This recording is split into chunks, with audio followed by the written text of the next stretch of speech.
అందరికీ నమస్తే అండి. Arun Shiva the rate of YouTube channel స్వాగతం. నేను కేఎస్ఆర్ ప్రసాద్.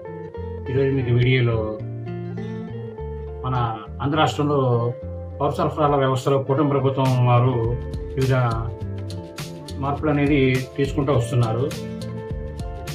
ఇప్పటికే మనకి స్మార్ట్ రేషన్ కార్డులు అనేది అందజేశారు. ఇప్పుడు రోజంతా రేషన్ సరఫరా చేసేలా కొత్తగా విధానానికి శ్రీకారం చుడుతున్నారు. అందుకు చౌకధరల దుకాణాలను మినీ మాల్స్గా మార్చనున్నారు.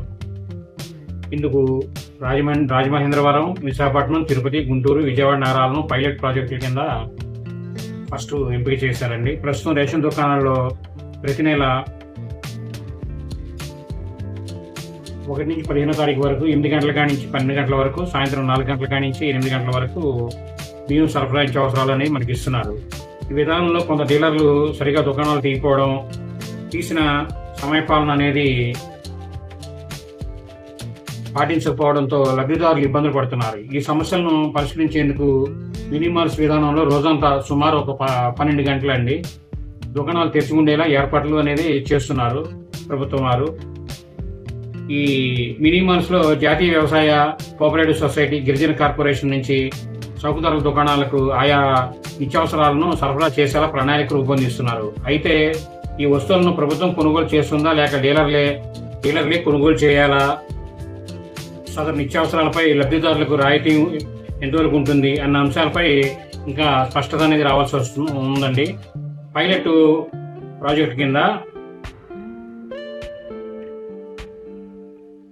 రేషన్ దుకాణాల్లో బియ్యంతో పాటు నిత్యావసరాలు పెట్టేందుకు అనువుగా ఒక్కో నగరానికి 15 చొప్పున ఈ 5 నగరాల్లో 70 దుకాణాలను అధికారులు ఎంపిక చేస్తున్నారు. ఈ వారంలో ఈ ప్రక్రియ అనేది పూర్తయి త్వరలో మన ముందుకు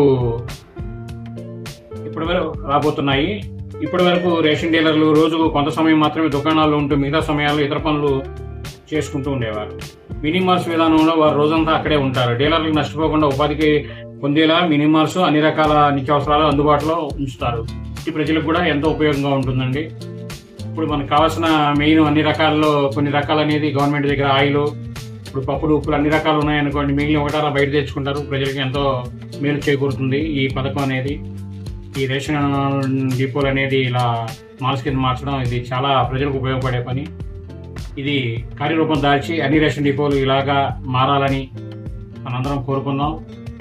అలాగే ప్రతి ఒక్కరూ ఈ వీడియో చూసిన ప్రతి ఒక్కరూ లైక్ చేయండి, షేర్ చేయండి, తప్పకుండా సబ్స్క్రైబ్ చేసుకోండి. మీరంతా మీ మరిన్ని వీడియోలు చేయడం కోసం. Thank you.